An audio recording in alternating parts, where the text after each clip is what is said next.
nothing in the world that I like better than bacon and lettuce and homegrown tomatoes. Up in the garden, out in the morning, get you big.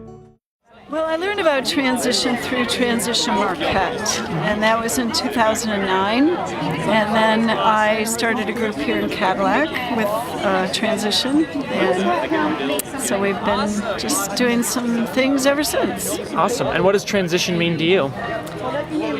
Transition means moving from an old paradigm to a new paradigm, and learning how to live differently, learning how to live with less external resources, not using up as much, and learning how to live more locally, and learning how to be better neighbors with each other, and relearning some of the skills that our great-grandparents used to know, but also moving forward. Well, the 100 YARDen Dash is actually a project of one of our working groups, and that's our food resiliency group. And we hoped that people would learn more about how to grow their own food, and we want to develop our local food system. So with that in mind, we thought it would be a fun way to do it, to challenge people, make it a friendly competition and give them some incentives and get them connected with each other. A lot of people want to grow food, but it's sometimes difficult to know how to start. So if you start together as a community, it's more inspiring. So we're also providing a lot of workshops and education to help people know more about how to grow their own food and also how to preserve their own food. Hello, I'm Karen Anderson, and this is a potato crate, how to grow potatoes in a crate. We were looking at growing potatoes in a barrel, but the more we researched it, we decided we'd try a different method to allow the potatoes to get maximum sunshine, and then as the potatoes grow up, you add slats. This crate was actually designed and built by Tom and Dwayne Anderson, and you start with your seed potatoes. Only certain varieties work. You plant them in 6 to 8 inches of soil or compost, and then as the potatoes grow up, you mulch with dry leaves. The idea is to increase yield by getting the green part of the plant to grow upwards, and then below your soil and mulch, potatoes are growing in multiple layers. So in a 4-foot square box, you might yield up to 60 pounds of potatoes. So for more information, check out the transitioncadillac.org website. All right, I'm T.I. Shippers. I live here in Cadillac. I'm a city council member, and I'm a volunteer for Transition Cadillac as well. And what does transition mean to you? Transition means coming together as a community and making our small space on the planet a better, safer place for all of us, where we take care of our own, grow our own, build our own community, and work together to just make this the best little spot families can grow. Yeah. And what's got you excited about the 100 Garden Challenge? Well, this is really cool. It reminds me of my folks telling stories about victory gardens during World War II and how people were so fired up to grow their own to help with the war effort. Well, here people are fired up to grow their own to help with the earth effort. And I just love that shift of it. And so instead of gardens for victory, this is gardens for peace and gardens for prosperity and gardens for cooperation, and that's what I love about it. But hey, check out this transition. With the CSA in play, we can meet and make friends with our local food growers and go see a garden where no two plants are the same and interdependence is the name of the game. Or maybe even get a little earth under our nails. Or maybe we want to meet our farmers at the #1 sale. Yeah, I'm talking about community farmers markets. It's a healthy, happy, happening, growing thing. Going local, keeping it natural. Taking pride in purchasing aimed at community building. After all, we are what we eat. Get real. Put your money where your mouth is. Mom and we seem to forget a lot, about where our food comes from. By getting these kids involved, getting their hands dirty, so they can actually plant a tomato plant and watch it grow and nurture it, and care about it. It goes beyond, much more than just creating a new environment for ourselves, but being reconnected again. It's part of that environmentalism of the spirit. Okay, and it's time for environmental justice. Too many times we've treated our environment like an outdoor John. Well, it's time for us to get together. The way we're going to solve our environmental problems is, number one, personally, to make that decision to recycle, to reduce our energy use, and to reuse, plant trees, protect our wildlife. The second way we're going to do that is by sharing that information with our friends, just like today is how we're doing it. We're sharing it with our friends will share it with other friends. And the third way we're going to do it is globally, as we start going out and branching out with different parts of the community and even the state. And this event definitely makes people aware that one person can make a difference. I got my own people and I got my own name. I got the galaxies in my imagination, creativities to bring to the creation.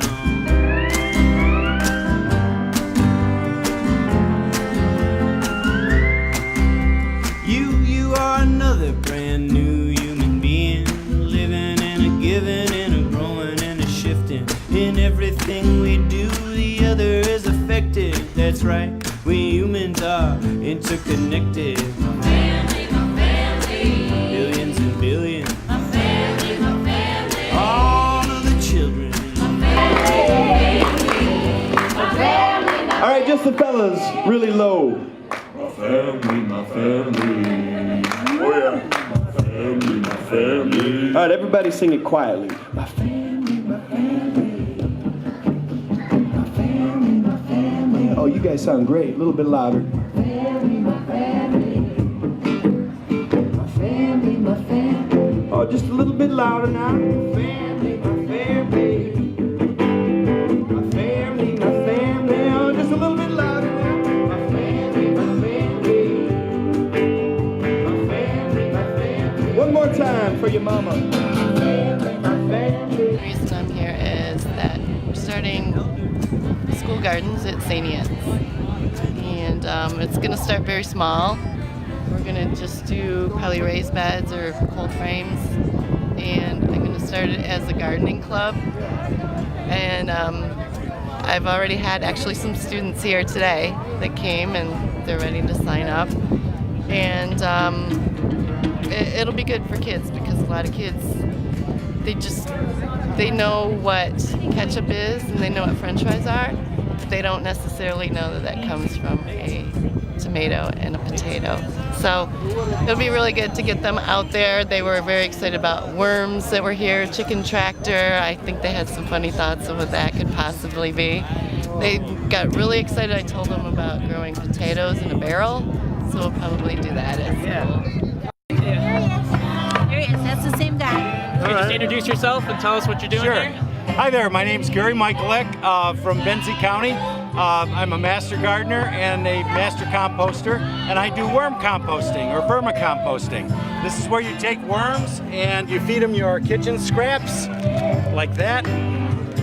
You feed them kitchen scraps and they will eat the kitchen scraps, process them, and give you vermicompost, which is a very, very, very concentrated fertilizer. It's organic material. The whole vermicomposting cycle is great because it reuses your scraps. You get organics from it. Absolutely great. You can do this in a Rubbermaid tote, in your garage, in your basement, wherever. This is a finished worm bin. It's about ready to be harvested. This is what one looks like just after you make it. The worms will eat about 1 or 2 times their weight every week. They're a special kind of worm. They're called Icenia fetida, or red wigglers, but they're very, very efficient. The transition is part of what you do with the community gardens. It's part of getting the idea of things like this, vermicomposting at home, educating people, getting people the knowledge to be able to do this on their own to become self-sustainable. Can you introduce yourself? Hi, my name is Darcy Tacoma. I'm on the steering team for Transition Cadillac, so I've been a part of this for about a year now. What does transition mean to you? I guess right now it's mostly the food aspect that I'm looking at. Trying to grow my own food, you know, so food travels, it doesn't travel as far, and it promotes a greater sustainability in the local area. And what's your vision for like a greener Cadillac, like 5 years from now? 5 years from now, I would hope that Cadillac is trucking in as little produce as necessary. Maybe just, you know, some of the more exotic plants that don't grow around here, like, you know, oranges. And relying less and less on fossil fuels. If you could just introduce yourself. Hi, I'm Mayor Bill Barnett. I'm from Cadillac, and I'm the mayor of Cadillac right now. Great. And what brings you here today for the 100 Garden Kickoff? The 100 Garden Kickoff, I've signed up for a garden with my family. We're looking forward to engaging in that activity. We're celebrating Earth Day today. It's just wonderful to be down here. I was in 5th or 6th grade when this first happened, and I can remember that day as a young child. I see these kids here today, and I hope they learn the same lessons I learned, and that conservation is a good thing, and really stopping your life for a second and appreciating what the earth has to offer. Why do you think the local food movement is important for Cadillac? Well, it's fresher foods, better food. The food's being shared with people that need it. I mean, the economy is bad enough right now where this could be a game changer for the nutrition of a lot of families. So it's either going to go to us and or leftovers to people that need it, and hopefully everybody in town is going to do the same. I'm Mark Baker. I live over in Marion. I run an 80-acre farm, and I'm also a part of Transition Cadillac. And so I came out today. I wouldn't miss this. A lot of people out here milling around, and we're showing off a demonstration of some of the things that we do here. This is just a couple of things. I brought a chicken tractor over here and some chickens in it to complete the demonstration. I brought some of this product that we make that we tend our soil with. It's called biochar. It is a charred wood. Here's a piece. It's charred wood. We make this, we have a machine that makes it called a retort we built. And it provides a place for bacteria to live, bacteria that would be in the soil. And the bacteria is the building blocks of soil. Right? The bacteria can live in this, and it can maintain its health because this will hold a lot of water. So you can have a really dry spell, but the water that is held in this biochar will keep the health of the bacteria up. I've also heard it helps with climate change. It like sequesters the carbon longer. Yeah, that's true. I mean, we have this big problem with too much carbon in our atmosphere, and it's causing some problems. This stuff, once the wood is cooked down to a carbon, straight carbon, that carbon is sequestered for a long, long time. So, you know, to explain that, wood that's just sitting out on the forest floor eventually becomes carbon dioxide, and it's in our environment. But if we can sequester it into carbon, you know, hard carbon like that, then we hold on to it. And we're taking carbon dioxide, the potential for carbon dioxide off the playing field. That's so cool. Yeah. Healing our soil and the climate at the same time. Yeah, and then we don't have to use chemical fertilizers at all. This That's stuff so will propagate good soil growth over many, many years. They'll outlive me by a long time. And could we just take a look at the chicken coop too? Sure, the sure. Chicken tractor real quick? This thing is called the chicken tractor, right? This one is half size to the ones we use on our farm. And my kids build these. My son Joe really is the main guy. He builds these. And the principle here is we have chickens in here, and we can move this every single day. So there's only 5 chickens in here now, but there could be as many as 30 in here. And it does 2 things. It distributes their manure evenly on the soil or the field, which is really good because chicken manure is excellent fertilizer for grass like this, and it gives the chickens something good to eat. They can eat some of this grass, clover. They can scratch through a little bit and get bugs, and it's good for them. That's what they need. They were kind of designed to eat that stuff. We also give them a ration of whatever we want to feed them. It could be barley, it could be corn. Some people don't want GMO stuff, so you can feed them that if you want. But chickens like this will eat household scraps too, stuff that you can't use. So we think this is a great addition to the transition movement, because your average person with no experience, we can train them in about a half a day how to use this, and they can churn out chickens off of their grass and refuse from their house for their freezer, and then we can show them how to process the chickens and get those put in the freezer. So chickens are an excellent source of protein if they're grown right. If they're grown poorly, probably not something you even want to eat. I could be wrong, but I don't think the price at the pumps is coming down anytime soon. It never does. So I think it's just going to be tougher to get fuel. And so we're going to have to learn to change the way we do things. Now, why can't everybody in Cadillac grow their own chickens in their backyard? They could. And it's easy to do, and it's fulfilling, and you're building a society of people that can take care of themselves. They don't have to go to the supermarket to get food. They can create their own food.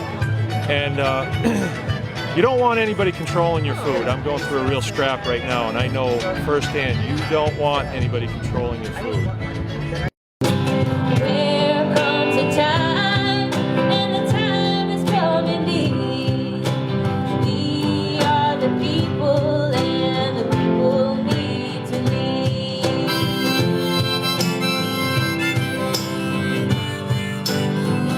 Well, I'm Seth Bernard. All right, great. And what does transition mean to you? Transition to me is a very inclusive framework and philosophy for practical, tangible things that we can do in our communities to move toward the future in a smart way that's inclusive and that faces the challenges of our time with action that could create a better tomorrow. And so we see the results of this in a lot of the transition towns, and definitely here in Cadillac.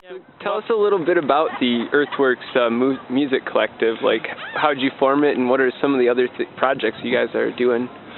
Earthwork Music was formed sort of organically as a group of us were making records together and supporting each other in the recording process. Then we started to do events together, creating events, and from the beginning they started to have a lot to do with food. The first event we ever did was the Earthwork Harvest Gathering, which is now in its 12th year, and that's a celebration of the harvest and also a celebration of the music community. So another project that we do is we support Bioneers every year, and there's two of them in Michigan. There's a Great Lakes Bioneers in Traverse and one in Detroit. That's the crossroads of ecological work and social justice work. So it's a summit of all these visionaries on a national level, and those satellite conferences all over the country are doing things on a local level. We started the Water Festival. That's another big project. It's a platform to talk about the stewardship of the Great Lakes and the global water crisis while celebrating great elements of local culture, local food, local music, artisans, stuff for kids. Another project that we've been doing is an after-school workshop program with Seeds, where we go into 12 different schools in Northwest Lower Michigan, and we do songwriting workshops with teenagers. So in 90 minutes we write a brand new song and perform it and record it. So a lot of that is, creative empowerment, empowering people to use their energy for creative means and for constructive means. And I think for young folks it's just totally essential. I know it was for me. A song can change the world, a painting can change the world. I feel like music is really important because it has that intrinsic quality of bringing people together. It travels through the air, and if you hear a nice melody and some nice harmonies and a good beat, it doesn't matter who you are, you're going to gravitate towards it. It can entertain and educate and inspire people in a way that nothing else can. What's your favorite garden produce? Oh golly, whatever is coming right off the vine. My kids would go out. We have a big garden space in the backyard, and they would, want a snack, and just go down and see what there is to munch. And when the beans were ready, they'd be just down there pulling them right off the vine and munching on the beans, or grabbing little cherry tomatoes off of there, or pulling greens up, the mint, whatever is there, whatever you grow is my favorite at the time. Cool. Well, you could eat an orange or a red delicious purple plum or pink grapefruit, but I'm talking about a color that's so nutritious, and I'm about to pick. And what's your favorite produce that you grow? Mine is tomatoes. Oh yeah, kind of a salsa kind of guy. Salsa garden. Cool. My favorite is probably the green pepper, or maybe peas. Awesome.